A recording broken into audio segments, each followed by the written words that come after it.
કલ્યાણપુરા ગામ ખાતે પ્રાથમિક શાળાને ગામ લોકો દ્વારા તાળાબંધી કરવામાં આવી હતી। શાળાની અંદર ફરજ બજાવતા શિક્ષકો હાજર રહેતા ન હોય તેવા આક્ષેપ અને સારું શિક્ષણ ન આપતા હોય તેને લઈને ગામના લોકો દ્વારા શાળાને તાળાબંધી કરવામાં આવી હતી। સાંતલપુર તાલુકાના કલ્યાણપુરા ગામ ખાતે પ્રાથમિક શાળાની અંદર 1 થી 5 ધોરણ આવેલા છે, જેની અંદર 200 થી વધારે બાળકો અભ્યાસ કરે છે। શાળાની અંદર 3 શિક્ષકો ફરજ બજાવે છે, પરંતુ ટાઈમસર હાજર રહેતા ન હોય અને બાળકોને સારું શિક્ષણ ન આપતા હોય તેને લઈને ગામ લોકો દ્વારા તાત્કાલિક ધોરણે શિક્ષકોને અહીંથી બદલી નવા શિક્ષકો મૂકવામાં આવે તેવી માંગણી સાથે શાળાને તાળાબંધી કરવામાં આવી છે। જેકેએસયુ ગુજરાતી સાથે મનુ ઠક્કર, રાધનપુર। શું નામ આપનું? લક્ષ્મણભાઈ કિંગાભાઈ। કલ્યાણપુરા સ્કૂલમાં તાળાબંધી કરવામાં આવી, શું કારણ છે? છેલ્લા 2-5 વર્ષથી અમારા શિક્ષક દેવાભાઈ એ પોતાની મનમાની જ કરે છે। આપણે કે છોકરાને કાંઈ એકલો નથી આવડતો તો કે એ તો જે ભણવું એમ ભણશે, ગામવાળાને થાય કરી લે, મારું હું જે ઈચ્છું એ જ થાય। અમને વારંવાર ફરિયાદ કરી કે અમારા ગામના છોકરા ધોકાવાળા ભણવા જાય છે અને ગામમાં શિક્ષણ નથી મળતું, તો તમે આવ્યો એટલું ભણાવો તો બીજે ના મૂકવા પડે, યા તો ધોકાવાળા યા તો કોઈ બીજે મૂકે છે, પણ ગામમાં શિક્ષણ તો અમરું છે જ નહીં। સમજી લો બીજા ધોરણ સુધી વાળાને એકડો કે તો નથી આવડતું, હવે ડાયરેક્ટ ત્રીજામાં જાય બાબા સાહેબ ભણાવે એને એકલી અહીંથી શીખડાવવી પડે।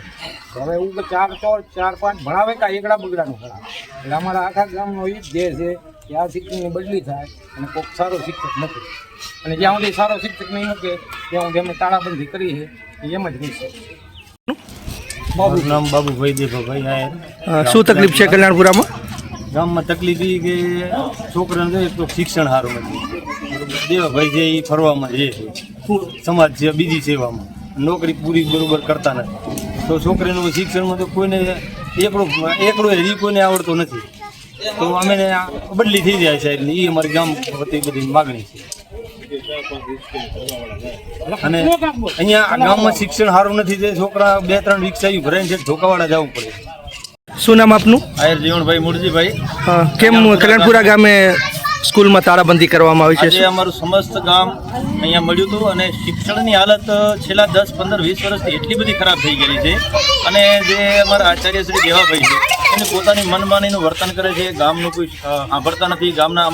અમારા ગામના પણ લગભગ 2 થી 3 રિક્ષાઓ આજે ધોકાવાળામાં શિક્ષણ માટે જાય છે, અને ગામના છોકરાને કંઈ એકડી 5માં 3જા ધોરણવાળાને કશું જ આવડતું નથી, અને છતાં જ્યારે કંઈ કામ ગમે એ વાત હોય એટલે ગામના સામે આવીને ઉભો રહે છે। એટલે અમે આજે બધા ગામે ભેગું મળીને એવું નક્કી કર્યું કે ભાઈ જ્યાં સુધી આ માસ્ટર આ શિક્ષકની અહીંયાથી બદલી નહીં થાય ત્યાં સુધી અમે અમારા છોકરાઓને ભણવા મૂકવાના નથી, કારણ કે બહુ શિક્ષણની હાલત ખરાબ કરેલી છે। એટલે આખા ગામે સમસ્ત નિર્ણય એવો લીધો કે આપણે તાળાબંધી કરી દઈએ અને આપણા છોકરાને ઘરે લઈ જઈએ, જ્યાં સુધી આનું અમારું સોલ્યુશન ના થાય ત્યાં સુધી।